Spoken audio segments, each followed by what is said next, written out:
Hello everybody! Today I'm going to be talking about The Son of Neptune, the second book in the Heroes of Olympus series by Rick Riordan.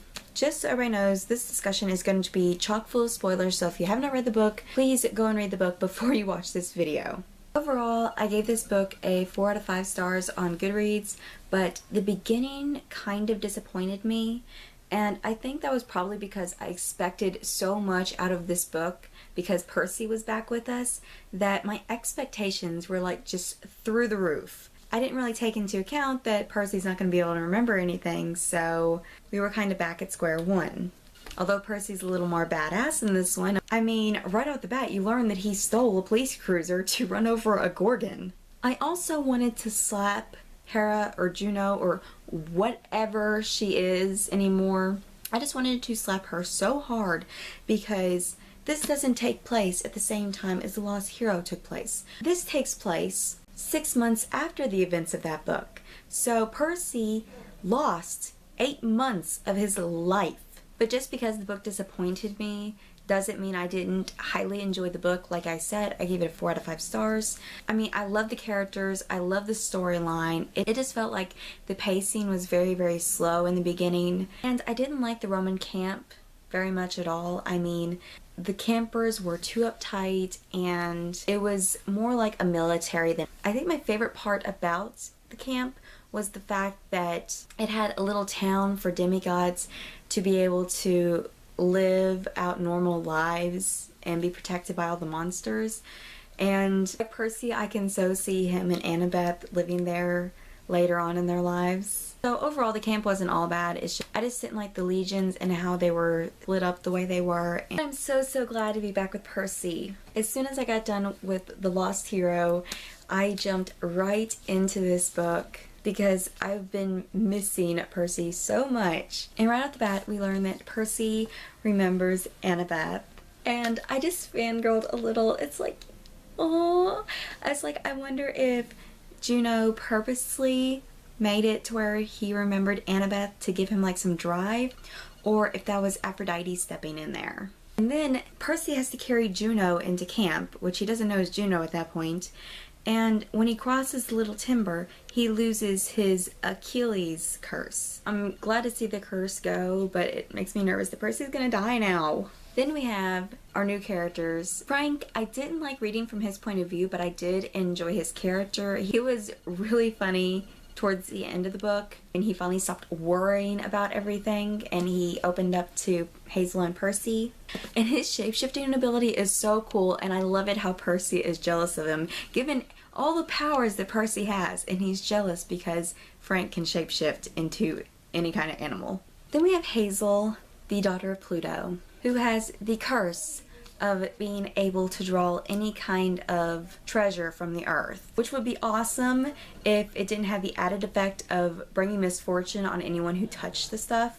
And then Nico shows up. I wanted to slap him silly when he shows up at Camp Jupiter, runs into Percy, and just pretends like he never met him before. I love it at the end when Percy wants to find Nico simply to strangle the kid. Although I was sad to learn that Nico had been captured while looking for the Doors of Death. And then one of the backstories I found the most interesting was Raina's and Hyla. I think that's how you say their names. The fact that they were on Cece's Island Spa from the Sea of Monsters, and Percy was the one that unleashed the pirates that kidnapped them and led to Helena becoming the Queen of the Amazons and Raina becoming the praetor at Camp Jupiter. At the beginning, both of them hated Percy, but then they got to thinking about it. They would not have the lives they had if it wasn't for Percy basically destroying their home. So that turns out all well and good in the end, but I just found it really interesting. Then we have Octavian, that creepy whatever the hell he is that rips teddy bears apart. The dude scared the crap out of me the first time we seen him. I wanted Percy to get out of there as quickly as possible. I did not want to be around that dude. He just scared me. There's something mentally wrong with him. And by that I mean psychopathically wrong with him. I really hope we don't get to see a lot of him because seriously, the dude creeped me out. I don't want to see him. I don't want to think about him. He doesn't exist. Then we have the War Games, which is basically the Roman camp's more dangerous version of Capture the Flag. And If it wasn't for the fact that the Romans think being a child of Neptune is a bad omen, I would have thought them all crazy to not want Percy on their team. It's like, you all saw what he did at the river, yet you don't want him on your team. And then you're using water cannons as a line of defense. You're basically handing out an invitation to him saying, please blow me up with water. But after the war games and Gwen comes to life, which was freaking creepy, I'm not gonna lie, but I'm glad she didn't die. Mars shows up, and then Octavian points out that they need a prophecy before they can go on a quest. And he's like, alright, I'll give you a prophecy. And then we get the prophecy from him. Go to Alaska, find Thantos, and free him. Come back by sundown on June 24th or die. And that's it. I love Mars's prophecies. They're straightforward and to the point. But on this quest, Hazel gets kidnapped by some kind of wheat spirits or something. I don't know how to say the name of them. Campai, whatever. I don't know. Point is, Hazel is kidnapped and it leads them to the army that is going to Camp Jupiter. After this army passes, they run into Iris, goddess of rainbows. And she's a hippie. She's probably one of the most interesting goddesses I've met because she seems the most human. And it's kind of scary. Her food seemed very scary too. I would not want to go into that store. And then we have the Amazons. The Amazons, of course, run Amazon, which I've made a note to never visit the Amazon headquarters ever. I just love it how she plans the prison break for Hazel and then just sits back and watches it unfold. And Hazel really kicked ass with the whole jewelry controlling.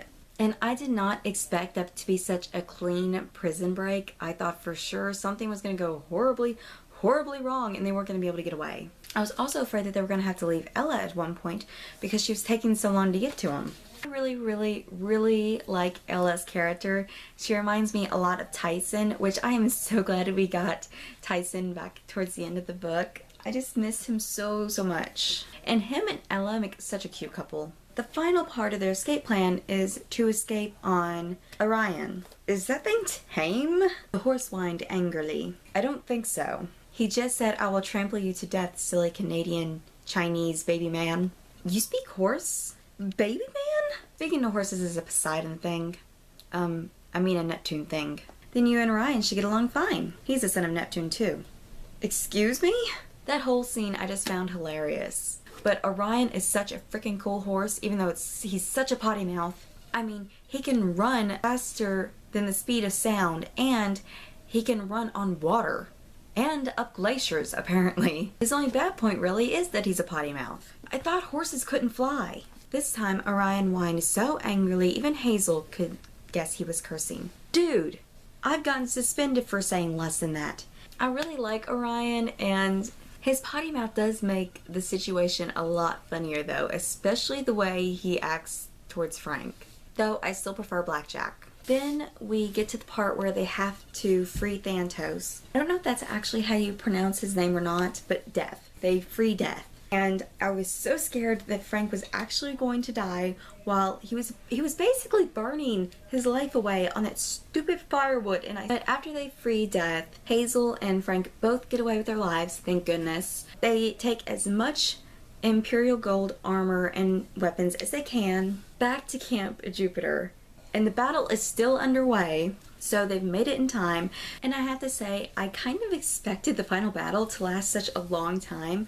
I was getting close to the last few chapters, and I was like, okay, how is Rick Riordan going to tie all of this up? Because it's like there's so few pages left, he's going to leave us on a major cliffhanger, and we're never actually going to get to the battle, or we're going to get there too late, and it's going to be massacre, and it's like, oh my god, what is going to happen? But no, he ties it up pretty nicely. The battle didn't really take that long, like, what, a full chapter? And then they have the celebrating where they praise Percy and they make him the praetor, which is going to be awkward when Jason shows up, but we're going with it. And Percy was also branded, which is so flippin' weird. But I guess now he's always going to be a part of the Roman camp, and that's basically the whole point of what's going on.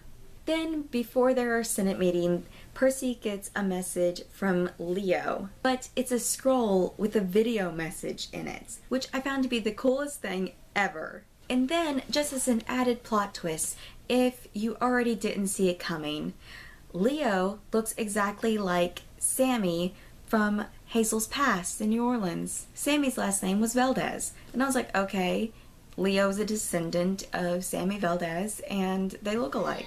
Percy's trying to get the Romans to agree not to attack the warship that Leo says is going to show up very soon. But the Argo 2 arrives during the meeting, which pushes the decision to attack or not attack forward. And we get left on a cliffhanger that's not actually a cliffhanger, I guess. Percy puts his arms around Frank and Hazel, and he's like, come, let me introduce you to my other family.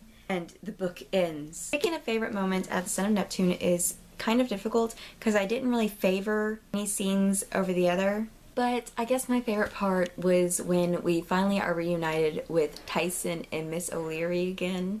I really did miss them both, and I'm so happy they're back, and I hope they stay for the rest of the books. Well, that is it for this discussion video. Let me know in the comments below what your favorite moment was at the Son of Neptune. Until next time, guys. Bye!